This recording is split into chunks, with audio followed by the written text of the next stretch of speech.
Assalamualaikum.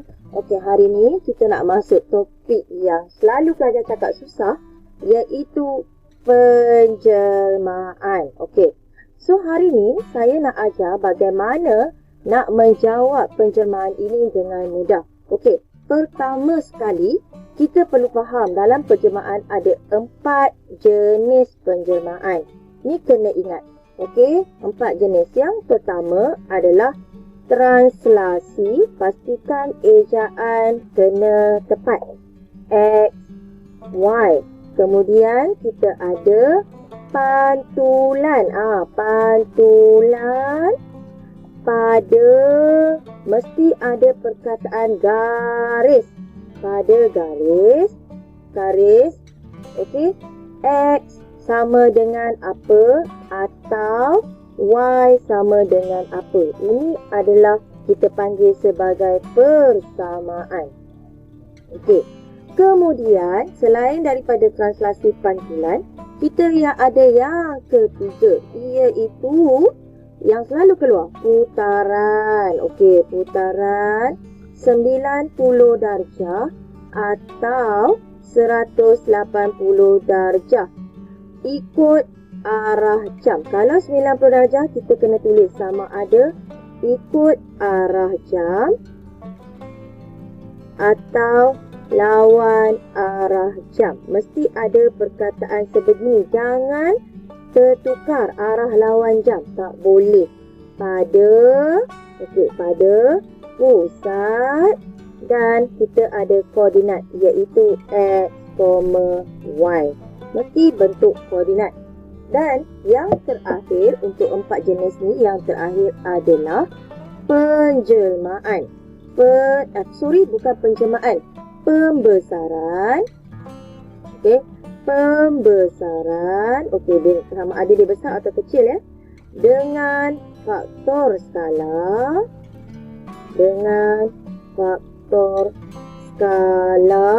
Bukan skala faktor, tapi faktor skala. Okey, pada pusat juga dalam bentuk koordinat iaitu X dan Y. Okey, sebelum saya teruskan, saya nak tekankan dekat sini yang pelajar selalu buat salah. Okey, di sini. Putaran 90 darjah ikut arah jam. Tak boleh tertukar ataupun lawan arah jam. Ini adalah ayat-ayat atau perkataan yang selalu pelajar salah. Dan kemudian kalau pusat, dia mesti ada kurungan iaitu dalam bentuk koordinat yang betul. Dan yang seterusnya, bukan skala faktor tetapi adalah faktor skala. Jadi kena ingat benda ni. Empat jenis penjelmaan. Okey. Dah faham apa itu penjelmaan? Mari kita masuk ke pada soalan bagaimana nak selesaikan penjelmaan. Jom. Okey, sekarang kita tengok soalan ini. Okey, kita tengok soalan ini. Penjelmaan T ialah translasi. Okey, negatif 2, negatif 4. Bila sebut negatif, maksudnya dia ke kiri 2 kotak. Bila disebut negatif 4, dia ke bawah 4 kotak. Dan penjelmaan P ialah pantulan pada garis Y sama dengan 4. Cari imej bagi titik 13.7 bagi penjelmaan berikut. Dalam soalan SPM, dia tak ada bagi gambar rajah. Jadi apa yang anak-anak perlu buat adalah awak patut merujuk gambar rajah di bahagian soalan B. Okey, pertama kita tanda koordinat 13.7. So, kita tengok dekat sini 13, di sini adalah 13. 13.7. So, kedudukannya adalah, bukan di sini adalah 13.6. So, 13.7 adalah di sini. Okey. Kemudian, kita tengok dia kata T. T apa? Translasi negatif 2, negatif 4. So, daripada sini, dia ke kiri 2 kotak. 1, 2. Dia turun 4 kotak. 1, 2, 3 dan 4. Di sinilah koordinat yang dia nak. Iaitu di sini adalah 11, 4. Dan pastikan cara menulis koordinat adalah sebegini. 11,4. Okey. Kemudian, kita datang ke soalan kedua. PP. Kita akan buat P dahulu. Ya, P dahulu. P itu pantulan pada garis Y sama dengan 4. So, bila dia sebut Y sama dengan 4, pertama anak-anak ambil pembaris. Ini pembaris ya. Okey, saya tukar dulu color supaya senang nampak. Okey. Y sama dengan 4, kita tengok paksi Y. So, bila paksi Y sama dengan 4 adalah di sini. So, kita garis. Kita garislah. Okey. Kemudian, disebabkan pantulan, jadi kita faham. Daripada objek dia pantul, dia ambil pembaris. You all boleh ambil pembaris, pusingkan supaya menjadi 90 darjah macam saya. Macam ni. So, nampak tak dia turun 90 darjah kat sini? Dia turun dekat sini 3 garis. Maka dia juga turun ke bawah juga 3 garis. So, di sini sebenarnya wujud sudut 90 darjah garis kerenjang. Jadi, di sinilah koordinat imej bagi garis tersebut. Okey, so apa jawapan dia? 13,1. Okey. So, 13,1. Kemudian, dia dah buat P. Dia nak buat P. P tu apa? Translasi -2, -4. So, 1, 2.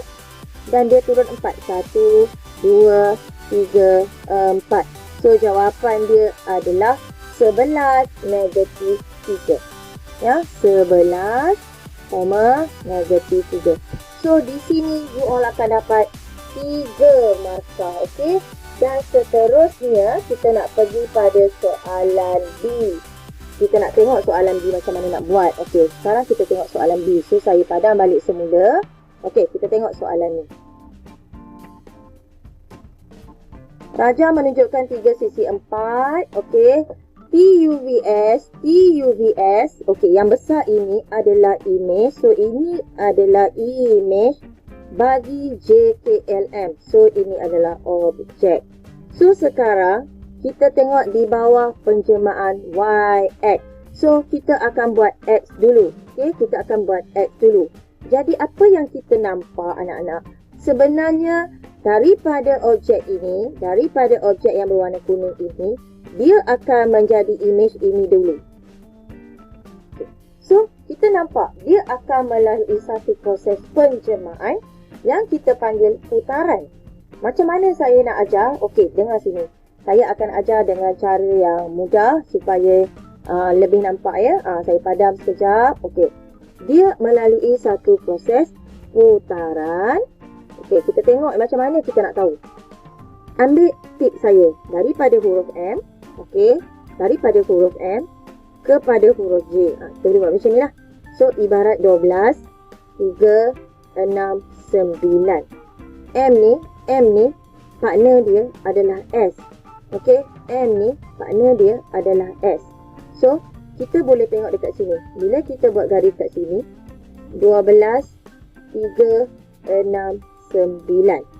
Okey, jadi apa yang kita nampak adalah kita nampak S ni kedudukan dia adalah pada nombor 3. Jadi, dia akan pusing ke arah ini dengan sudut 90 darjah. Itu paling mudah sekali untuk you tahu ke mana arah putaran. So, putaran 90 darjah. Okey, dia sebelah kanan kita. Ikut arah jam. Ini dulu yang kita buat. Ikut arah jam pada pusat. Okey, yang ni kita nak buat sekarang. Apa yang kita tak tahu. Okey, sekarang saya akan ajar bagaimana you nak mengira kaedah pusat putaran. Okey, kalau you ada buku nota, you boleh tulis dekat buku nota lah. Okey, saya punya nota menentukan pusat putaran. Ini saya menggunakan kaedah Sefakli. Okey, saya ada bagi Sefakli, saya ambil kaedah dia, iaitu dia menggunakan kaedah cut off. Dia guna formula yak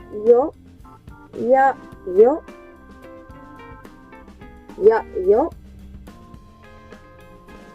koi kai. Okey, apa yak kiok ni? Yak ini adalah y tambah x per 2. Y tolak x per 2. Okey. Koi pula K. K ini adalah X. X tolak Y per 2 dan X tambah Y per 2. Okey, macam mana nak ingat? Awak ingat ni. A, X maksudnya addition, tambah. Y, paksi Y. Nilai Y lah. K, nilai X. So, you all ingat benda ni. Okey, sekarang saya nak ajar guna kaedah ini. Ya. Tolong tumpu betul-betul bagaimana saya mengira pusat putaran dengan tepat. Pertama sekali, kita cari bucu dengan bucu. Bucu pada objek, bucu pada imej. So, daripada sini, menggunakan kaedah translasi. 1, 2, 3. So, X sama dengan negatif 3 sebab sebelah kiri. Turun. 1, 2, 3, 4 dan 5. Y sama dengan negatif 5 sebab dia turun. So, kita nampak dia berpusing mengikut arah jam. Kalau arah jam, kita akan guna formula yak yok. Kalau lawan jam, kita akan guna formula koi kai. Okey, so apa nak buat daripada formula ni? Y kita negatif 5. So, negatif 5 tambah X negatif 3. Per 2. Y lagi satu yang sebelah pula. Negatif 5 tolak negatif 3 per 2. Bila kita buat, kita akan selesaikan dan kita dapat negatif 4 dan juga negatif 1. Okey? You all selesaikan guna kalkulator. Bila kita buat macam ni, kita nampaklah. Dia akan bergerak daripada objek kiri ini. Negatif, dia akan ke kiri. Negatif ini, dia akan ke bawah. So, negatif 4. 1, 2, 3, 4. Dan dia turun sebanyak 1. So, di sinilah pusat putaran. So, jawapan kita adalah 11/6. Okey? 11/6. So, dapatlah 3 markah yang lengkap. Seterusnya, daripada ini putaran tadi, dia akan melalui satu proses iaitu pembesaran. Okey, pembesaran dengan faktor skala. Okey, bagaimana kita nak tahu faktor skala? Panjang imej per panjang objek. Kata kita ambil imej ni 1, 2, 3. So, 3. Objeknya ini 1. So, 3 bahagi 1, 3. Pada pusat. Bagaimana nak tahu pusat pembesaran? Ambil pembaris, sambung bucu ke bucu semacam saya buat. Dan kita cari persilangan. So, you all akan nampak macam ni lah ya. Saya punya pembaris ni mungkin akan lari sikit. So, you all akan dapat, anak-anak you all akan dapat dekat sini. Yes, macam ni. Lebih kurang. Okay. So, bila dapat sini, di persilangan inilah namanya pusat pembesaran. So, 12, pusat pembesaran 12, 2. Dan habis dapat markah 6 markah. Sangat mudah ya. Tolong ingat ini. Bagaimana nak mencari pusat putaran menggunakan formula yak yok koi kai. Okey? So, itu sahaja perkongsian saya untuk part yang pertama. Part yang kedua, kita akan kongsi lagi soalan-soalan penjermaan. Okey, bye. Jumpa lagi.